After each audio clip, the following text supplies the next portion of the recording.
Hi, my name is Daniela Carrington. I'm a cultural officer at the Cultural Division, and My name is Nadia Shah, and I'm a culture specialist with the Artist Registry. right. So we are here to just give a brief presentation about the registry, to give you just an overall sense about what it is, what it's about, some of the benefits, and what more we have to offer. Right, so let's get into it.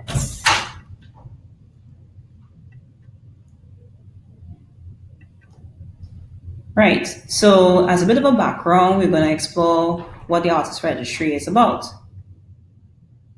It was launched in 2011. Its formal name is National Registry of Artists and Cultural Workers.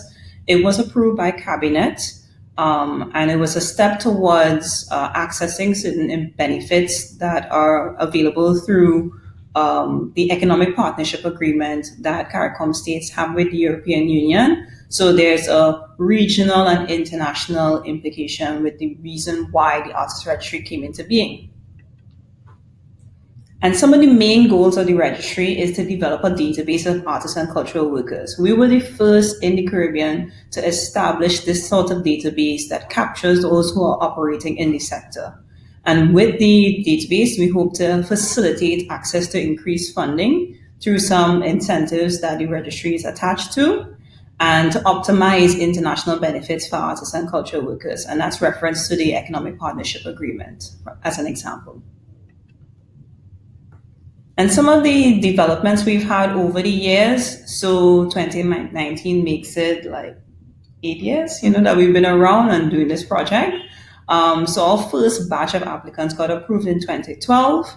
To inform a lot of the work that we do when it comes to the type of requirements people have when they're doing their applications, we often host stakeholder consultations. So in 2013, we started that, and we covered areas like music, fashion, carnival arts, film, to name a few. So it helped inform the type of requirements people have.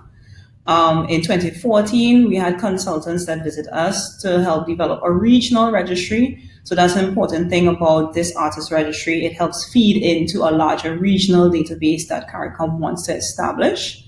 2015, we established our online application process. So initially we had an online application process in which people use. We were paperless at one point in time, and we made that move to go back to that point.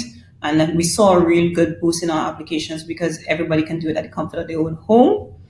And we oftentimes to try and make sure that we have some form of international linkages or opportunities. And so we did a partnership through the EU ACP Plus, and that was through our Visiting Arts workshop. It was an intensive workshop, and a lot of persons who were part of that actually benefited by becoming part of a contingent that went to Edinburgh Fringe Festival. So that was really exciting that our registered members can get to be part of something like that.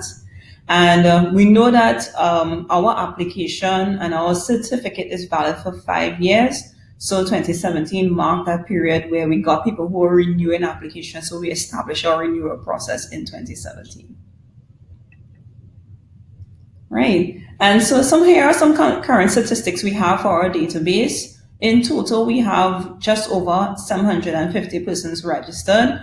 And because we register a range of persons, individuals, organizations, we certify creative works and festivals. What you can see on this slide is a snapshot of what that is from since inception till now. Our committee meets on a monthly basis. And so every time they have a meeting, we process applications. So we've reached this mark, which is really a good milestone for us. Right, and our secretariat, this is our administrative arm. We help in terms of providing guidance and pre-assessment applications. You would sometimes visit the lovely Nadia at our office and get some guidance on how to do your application.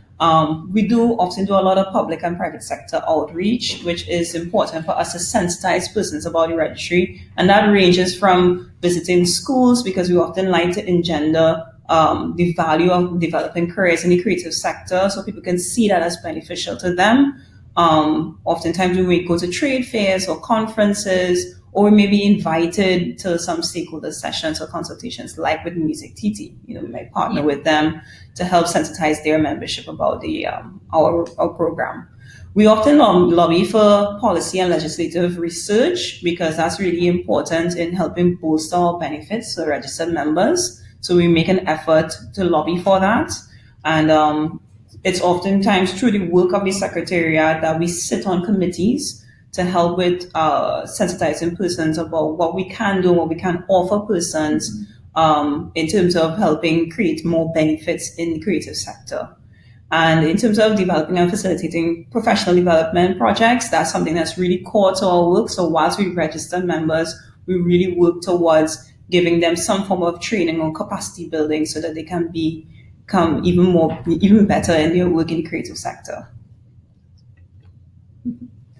Right, and so the other arm that helps us in registering persons is the assessment committee, and their focus is evaluating applications. So whilst we at the Secretariat help persons with doing the application and pre-assessing their application, the assessment committee is the one who really grants the approval, and they help evaluate artists, cultural workers, organizations, creative works and festivals that are submitted for certification, and they also develop status reports. And some of the members of the assessment committee are not only within our ministry, but they range from the TTPBA, the Art Society, UE and UTT, to the National Museum, Film TT, and MusicTT. So these are some of the organizations that represent our committee, and it's really good to have a cross-section of external agencies, including the ministry, to show that we're making a collaborative effort towards doing the work of the registry. All right, so now that we've given you a little bit of a background on what the registry is, let's talk about who's actually eligible for the Artist Registry. So just to give a basic idea of what you need to be able to apply, you have to be operating at a professional capacity. And we don't mean this in a full-time sense. You can be part-time, involved in creativity and you have your day job. That's fine. We know that that is how this works in this sector. But what we mean by that is that you have a specific body of work in the area that you are interested in registering for. And that work also needs to be in the public domain. And what we mean by that is that, let's say, for instance, you are a songwriter. We want to know that your work is out there, it's being heard, it's being used. If you're a visual artist, your work also needs to be out there, it needs to be exhibited or being sold. So we'll talk a little bit about that as we go through the different types of applications. But these are just the very basic specifics in terms of being able to be to apply for the registry. So we have 4 main types of applications. We have individuals, and in this area we have registration as an artist or as a cultural worker. Now what this means, registration as an artist, when you think of the core work of the creative sector, you think about musicians, dancers, singers, actors, visual artists, but then you think about all the other people that are involved in the sector as well. So you think about people who are doing music production, people who are doing management, stage production, set design, any of those kind of supportive workers that are in the industry can all become registered. We also allow for registration of cultural researchers. So honestly, if you work in the cultural sector and you're not sure if your work is eligible, you really just need to get in contact with us. Most likely you are eligible. And as we go through the application process, you'll see that we have different fields that people can apply for. However, we have other as a category because we know that the list of persons that operate in the sector, it's wide and we don't cover everything. So other is there so that you can tell us what you do and you can also apply. We register cultural organizations. In this regard, you do not have to be officially registered. You don't have to be official. Yeah, you don't have to be a legally registered entity because we do know that there are a lot of cultural groups, committees, smaller organizations that are not necessarily legally registered, but we do work with you as well in terms of becoming registered with us. We do certification of creative works, and this can be done by an individual or an organization. And we also do certification of festivals, and this one is specifically just for organizations who run festivals. So the application process in a nutshell, you submit an online application. We pre-assess that application, we being the secretariat, so it would be myself, Daniela, and the rest of persons on our team. At that point, we will let you know if you need additional information, if you need to strengthen your application. We will advise you accordingly on what needs to be changed or updated, or let you know if it's perfect as is. And then it goes to the assessment committee. At this stage, as Daniela mentioned, it's a monthly meeting, and the assessment committee will deliberate, and they will say yay or nay. Most of the times, once we say yes, it's yes. And then at that point, when you get the approval, certificates are then printed for you, and within 2 weeks or so, you will get your certificates. So how do you start? Everything is online, as we said earlier, at artistregistrytt.com. All you need to start the application really is a working email address. Most people have this. If you don't have one, I would say, get one so that you can start the process. Also, we are aware that sometimes people may have challenges accessing the internet. We have a computer at our office which you can come in and use. All you have to do is make a phone call to us and just set up a time and a date to come in, and we can advise you, help you through the application, and you can use our system. So even though it's all online, it is all inclusive. We do think about the people who may not have access from home, and they can still come to our office and get this done. So after you use your email address to start the application, you follow all the instructions on screen. It's pretty straightforward. You get a verification number, you start the application. When you start this, you either do it as an individual or an organization. So whether or not you want to certify a work or you want to certify a festival, you start the application as either an individual or an organization.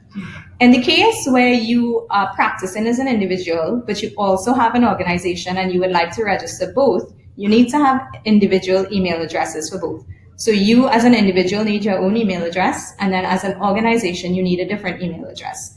So you can register as an individual and an organization, but they must be operating separately in terms of email addresses and then in terms of the evidence and whatnot that you have to put forward. So we could talk about that a little bit more as we move along.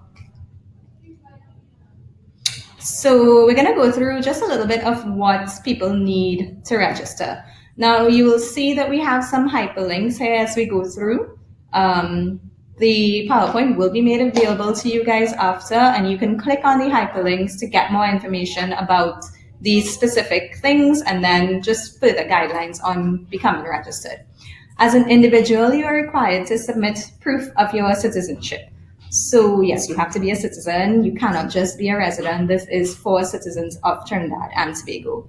The best proof of that would be your passport biodata page, but you don't need your passport biodata page. You can provide an ID and a birth certificate.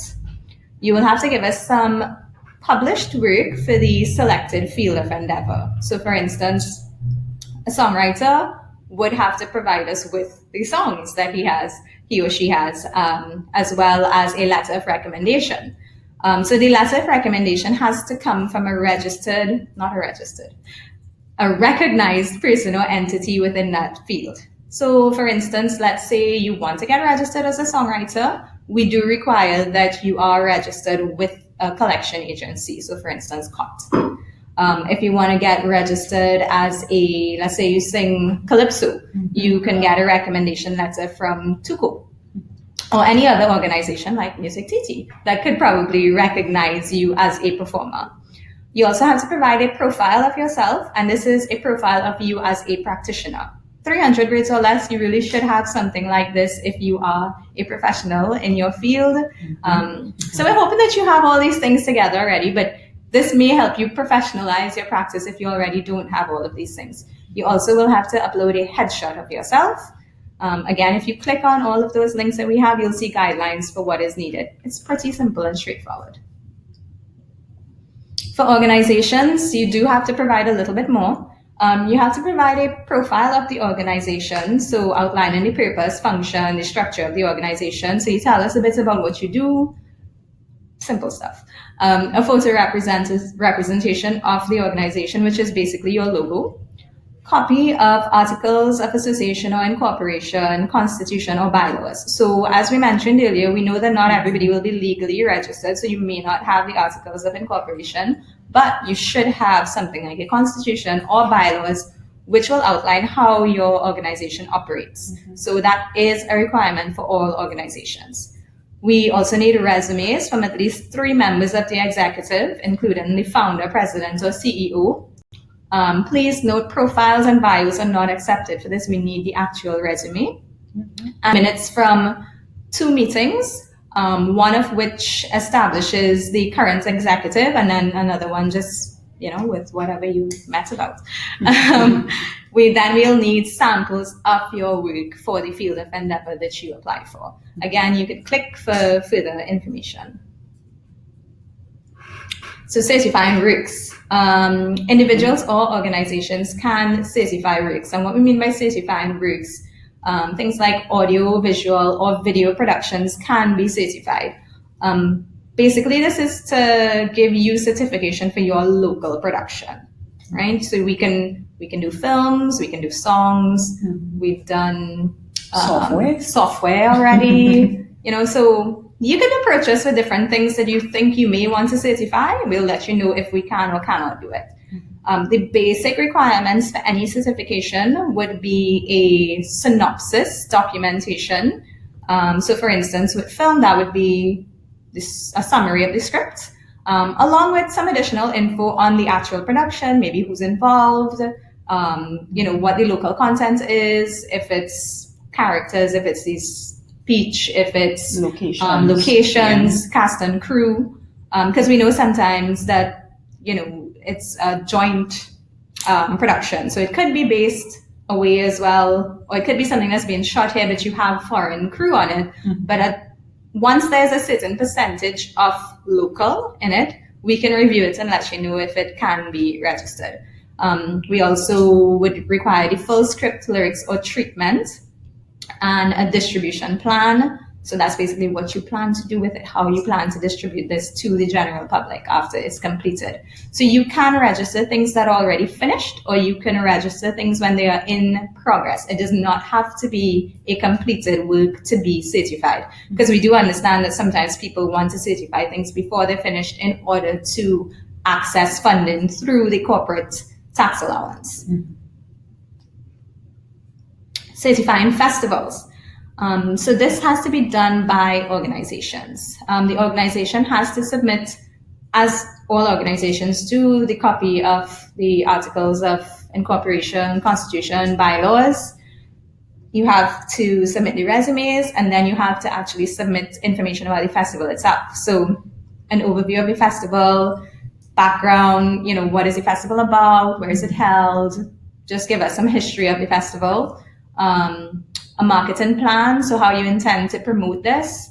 And the festival has to have been hosted at least 3 times or for 3 years. So it could be a festival that you do twice a year, and once you've done 3 of them, you can register. It could be a festival that's just once a year, so that would be 3 years. And you have to give us proof of that. So things like your flyers, articles, ads, memorabilia from your festivals, sponsorship letters, tickets, anything to really just give us a good idea of what this festival is about, what it intends to achieve, what was executed before. And I think what's really important when it comes to samples of work that are submitted, as Nadia would have noted up front, is things that have entered the public domain and what you're credited for. So as an individual or an organization, what samples you submit has to credit you. And oftentimes that requires third-party corroboration. Yeah. So you may have things like the newspaper articles, you may have testimonials from persons. So at least to say that, this thing did happen and it has it's been done, Yeah. So a point to note there in terms of, and I mentioned it earlier, if you operate as an individual, but you also have an organization and you want to register both, and Daniela made a point here about who is credited for the work. So if you as an individual are credited for the work, then you use that work to apply for yourself. If you want your organization to be registered, your organization has to be credited for the work. So let's say, for instance, you are a filmmaker or an actor. Yeah. Oh, yeah. Yeah. Let's say an actor. So you're an actor, but you also have a theater production company. You have to decide what you want to register as, and what you want to register for as an individual, and what you want your company to be registered for. And those things have to be very distinct when it comes to the evidence that you provide. Because you as the individual need to be credited for certain things. So it may just be that you as the individual get registered for acting, but not for theater production, and your company gets registered for theater production. So you bear that distinction in mind when you are applying, if you wish to do both. Again, you could just contact us, ask us questions, and we will guide you through the process. And I want to say that seeing that we're doing this this particular webinar for MusicTT, so in the instance of musicians or singer-songwriters, if it is that you want to register as a musician, singer-songwriter, or even music producer, you can register that as an individual. But if you're involved in a music production company, then you can register that separate company by itself. So that's another example of the type of this differentiation between you registering as an individual and as an organization. Yeah. Right. So we get into the good stuff in terms of the benefits of why registering with us at the Artist Registry. So one of the main benefits that we really try to hammer in for persons is the idea of establishing bona fide. In lieu of a person going and getting an academic qualification in their particular field, we know that persons get a lot of practical and hands-on experience. So you using that evidence towards your application and regenerating a certificate is your proof that you are active in the sector and you're operating at a professional capacity in terms of the work that you're doing. So that's really important for persons who may lack, academic qualifications. And we like to tell persons for sure that our database is a useful resource. Artists, when you go to artistregistrytt.com, it is accessible anywhere in the world. And that's the really important thing. So anybody in the US, the UK, Europe, Africa, Australia, wherever, they can search our database and find out who are the dancers in Trinidad, who are in acting, who are in music. I really want to get into pan, so are there any panners? Let me see, I can find. And so that's really good about our database. It can be used for that. And so not only the general public, but institutions like MusicTT can access our database at any point in time if they want to find persons who are in the music industry to say, okay, well, we want to host this workshop and we want to pool some persons. They can either call us directly, but if they want to, they can visit our website. And so that's really the beneficial thing about this type of database. Can't say that there is another database like this at the moment that people can publicly access. We know that there are other databases and other pools of membership, whether it be through art society and stuff like that, but what's really good is that this is a cross section of everyone in the creative sector. So that's really the great thing about our database. Yeah, and just to add to that, in the past we have had persons who would call the culture division specifically to get lists of persons for events, and we would give them a list. Now you can just go onto the database yourself and get that information. And when people do ask us for things now, we usually direct them to the database. So it is useful for you to become registered, so you are part of this database. So when somebody's looking for persons for events, your name is there. Yeah. Right. So in terms of aiding the professional development of creatives, the thing about doing an application is a good opportunity for you to take stock of your work and develop a portfolio. And a lot of us in the creative sector tend to be lacking on the portfolio side because we may not be accurately documenting our work. We have not written a profile on ourselves. We don't have a proper headshot. So doing the application is a process in portfolio management and development, which is really key. So what's really nice sometimes we get persons who would complete our application, get their certificate and be like, wow, I can actually take this information now and go to sponsors and present myself, or go to event coordinators, or start up a website or have some kind of public presence. Yeah. So it's really helpful in that regard. It helps you to take stock of what you've done if you haven't done that before, and really just get all of that together in one place. And also, I mean, it's really useful because if an opportunity presents itself to you tomorrow, you can now say, well, oh, I have all of this already. I can just send this off. I don't have to scramble to get everything together. So it really does help in that regard. And then that added point about we hosting professional development training projects.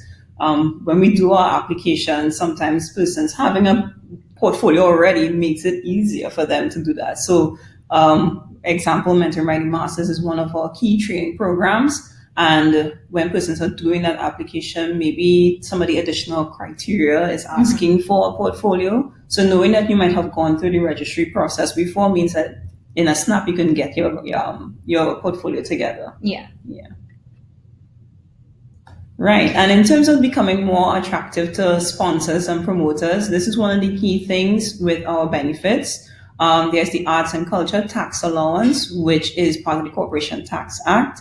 And our registry certificate is a facility for that particular incentive for corporate entities. So it's about, corporate sponsors supporting creatives in the sector. And they cover areas like performing arts, film, fashion, and visual arts at the moment. And so what's important is that when you get registered, it means that you can then approach these entities and say, if you support me at X amount of dollars or just in general, there is something that they can get back in return. And that is a tax reduction. So it's something that we would like to help develop. The Arts and Culture Tax Allowance at the moment is limited to those particular areas, but as part of our work when it comes to lobbying for policy change and legislative change, we want that to expand the remit so that we can cover literary arts, carnival arts, and all these different sectors so everyone can benefit from that particular incentive. Yeah. And if you want to get a little bit more information on how the tax allowance itself works, if you go to culture.gov.tt under publications, we have our Artist Registry Handbook digitized, and in that handbook we have information about the Arts and Culture Tax Allowance. Right, and the next thing with our certificate being internationally recognized, persons have utilized it when it came to applying for visas, whether it be going to the US or other places.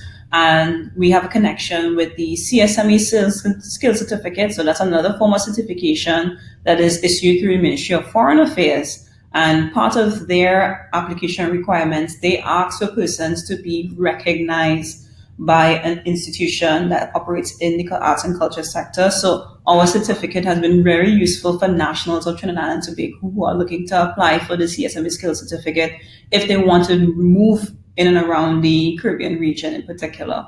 So that's really good that, people can utilize the certificate in more ways than one. Yeah. Okay, so just to speak very briefly on what more we offer, because the Artist Registry is handled by the team responsible for the creative and cultural industries. So we do have some training programs that are specifically projects of the Artist Registry. One of the main programs that we have, and I think this is the 8th year we're going into now? Yeah. The 8th year for Mentoring by the Masters. So this is an incredible program where you get to basically learn from somebody who is, been operating in their field, in the sector for years and years, and they've really made a living off of their creative endeavor. And you get that one-on-one interaction with them. So this is a program that is run once a year, Mentoring by the Masters.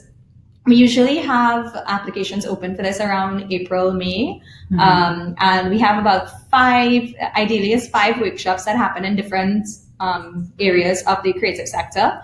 And the workshop runs for 2 to 3 months, where you get to have that interaction with the mentor, and it usually culminates with a showcase of what you would have learned within that time frame with the mentor. And in the past, a lot of people have gone on to continue doing work with the mentors. They've gotten additional time with them, additional opportunities, because the mentor decided, hey, this is somebody I feel like I could really train and continue working with. So it's a really, really great program. sometimes we wish we could do it ourselves, but we can't because we're handling the program. And in 2019, we developed 2 new training programs. One is called the Professional Development Workshops, and the other one is the Cultural Legend Series. Both of these we are going to be taking into 2020 as well. And fingers crossed. And the Professional Development Workshops, we have four classes for that one, 4 different workshops, and Cultural Legends, we have 3 different workshops.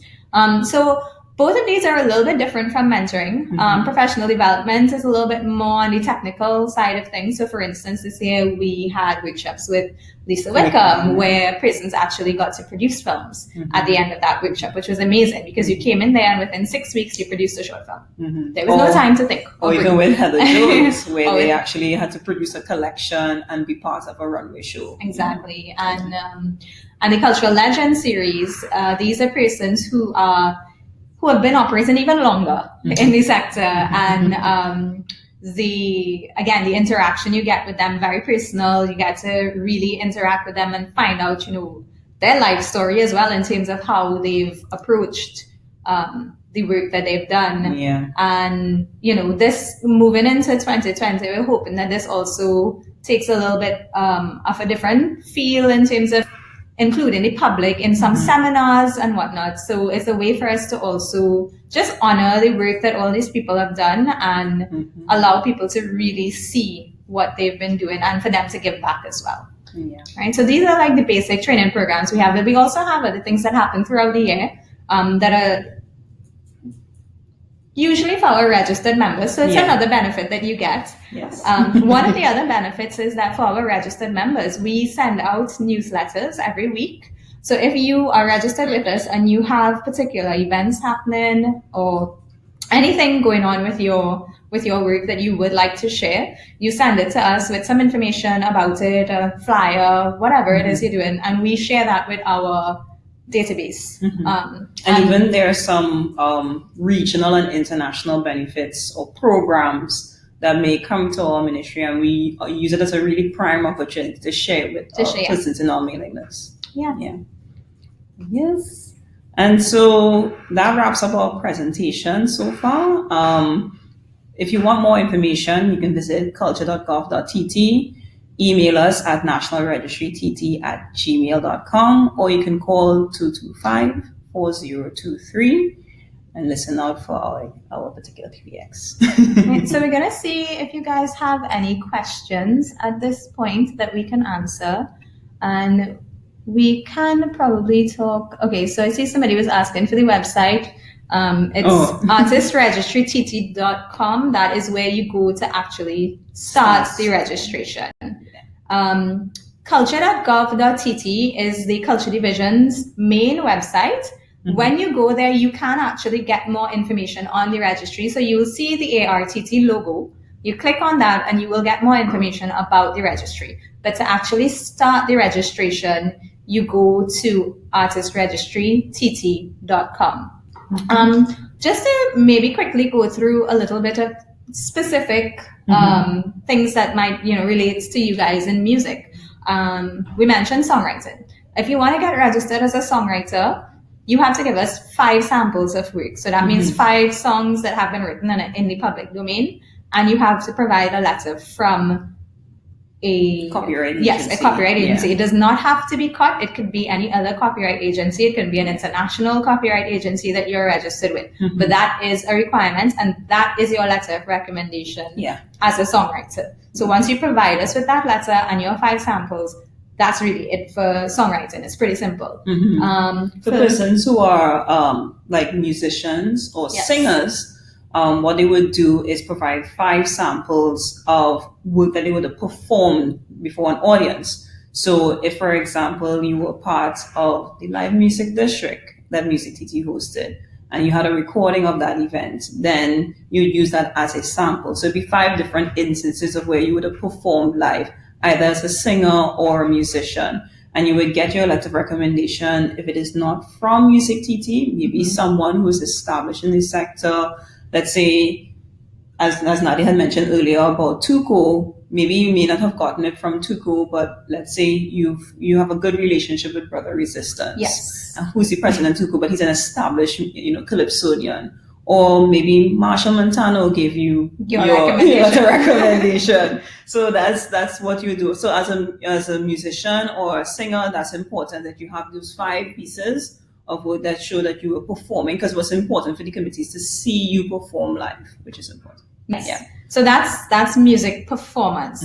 If you are just let's say you don't do live performances, but you just do recordings, you can also register. We do have a field specific for that, where you can provide us with just the samples of your work. Maybe you have them up on YouTube, or you've done music videos, but you don't have live performances. You can still register with us for that as well. But anything that says performance, anything that's performance based, we need live performances. So you will have to submit links to live performances in front of an audience. Just to be clear, we do not host links. We do not host videos on the database. So you have to provide us with links to videos, such as links that you would have sent in on that you would have on YouTube, Facebook, Instagram, anything like that of your performances. Okay, so we're seeing a couple other questions coming in. Are there tax implications for registered artists? No, so our registration has nothing to do with taxes or anything like that. We're not monitoring anything you do financially. This really is just registration of you as a professional, for you to get that certificate.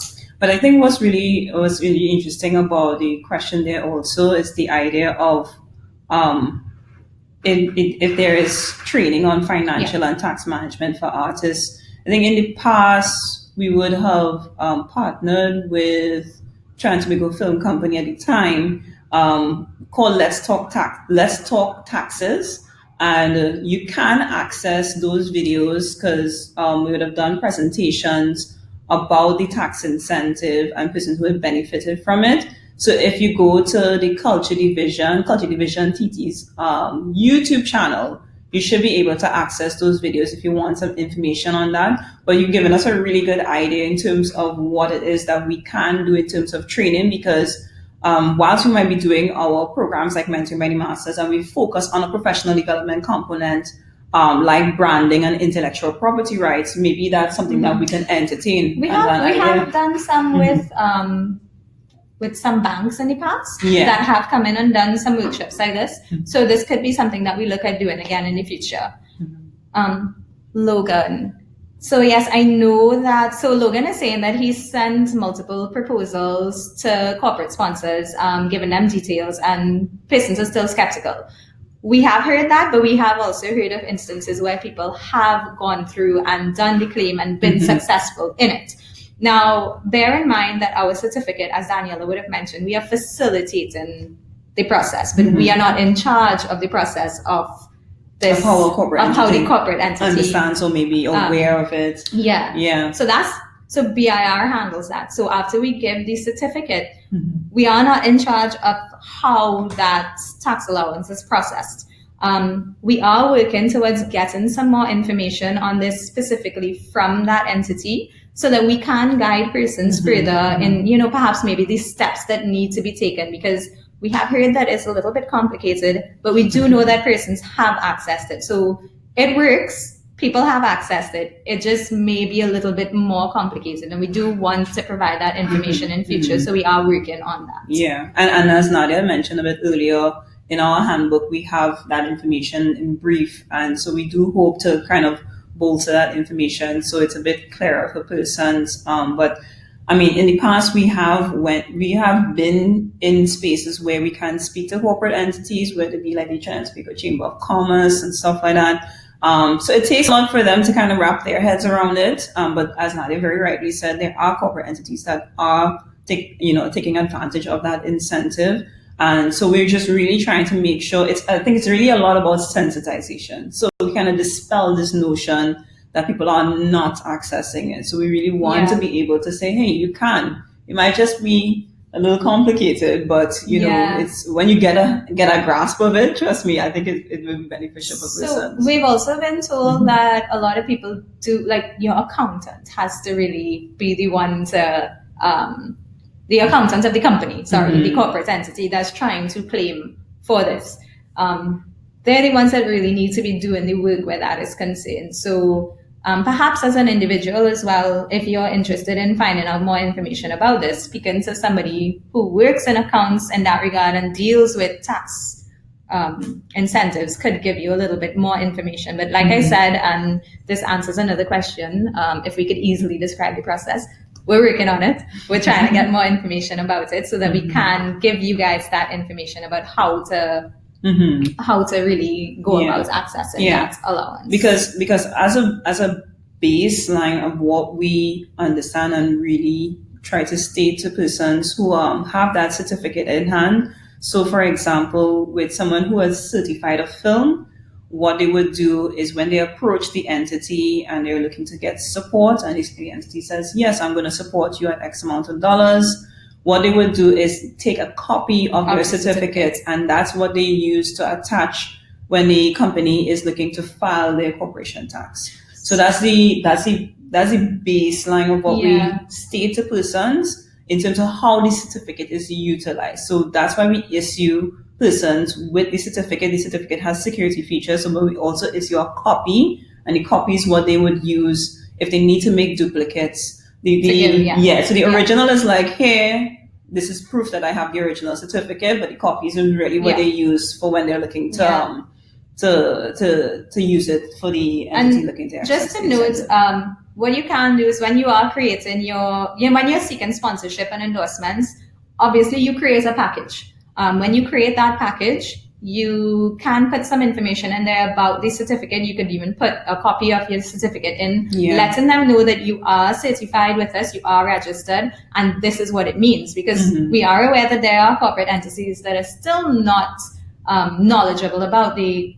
arts and culture tax allowance. So it is useful when you are creating your own sponsorship packages to include that information in there. And as I mentioned earlier, we do have some information, basic information in the handbook. So you could always go online and copy that information. If you really want to. We have limited amounts of the handbook in print.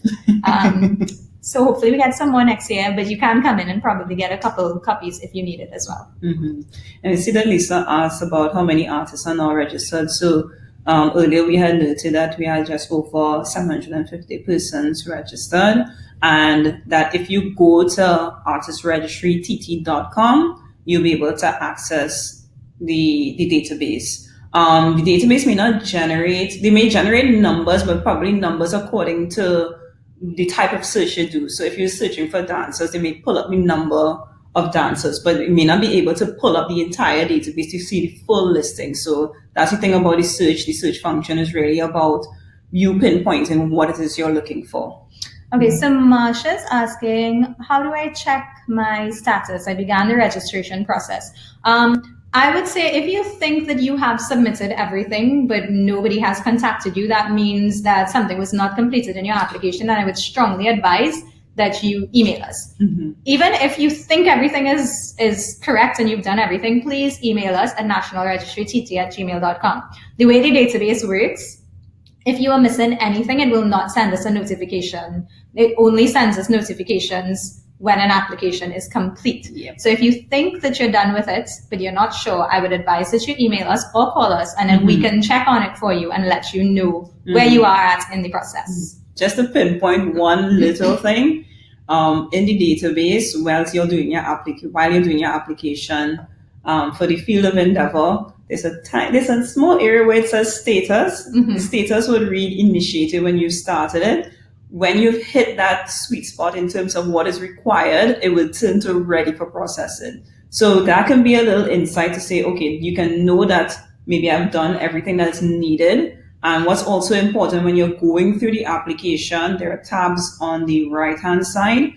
If you did not complete the required areas or submitted the required files, it would not allow you to go forward to do the part where you have to put in your samples or work for the actual fields of endeavor.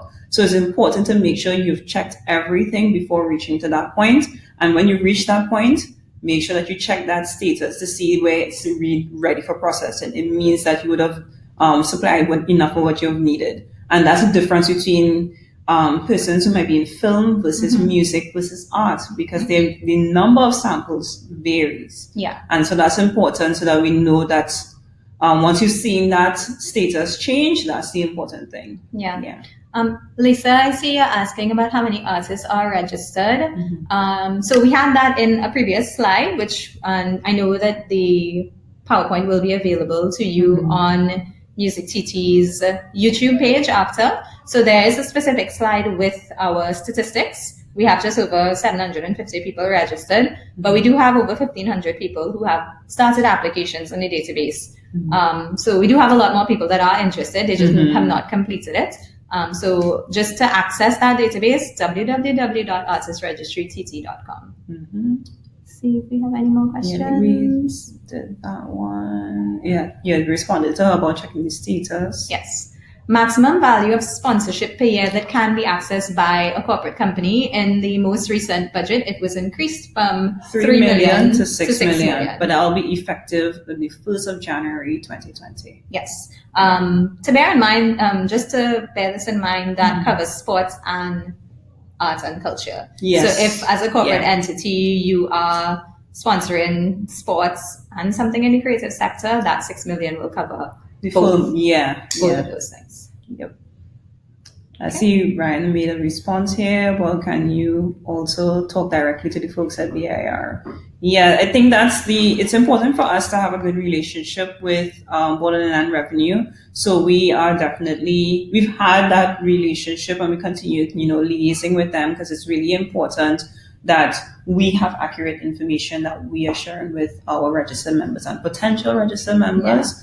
So, that's something that we continue to develop, and that's really important to help persons access. What he's saying here is that you can also talk directly to the folks at VIR. So if you are really trying to access this yourself, make an appointment and go in and speak with them. I'm sure they'll be able to help you through the process. So I think that's it for questions. There's some common questions you all would get that wasn't asked today. I think basically the questions that we've gotten here are what people are interested in. I'm trying to think of if there's anything else in music that we could cover. Like we said, evidence is so specific to the particular field. So we really would advise that you email us. So let's say, for instance, you do music composition and you want to register, you can register with us, but email us and we'll let you know exactly what you need for something like music composition. Again, just ensure that you are credited. Everything that you're doing, ensure that you are credited, because this is one of the things that I find a lot of people have problems with when they're registering. They're not directly credited for the work that they are doing in the sector, and you need to ensure that you are being credited for that particular work.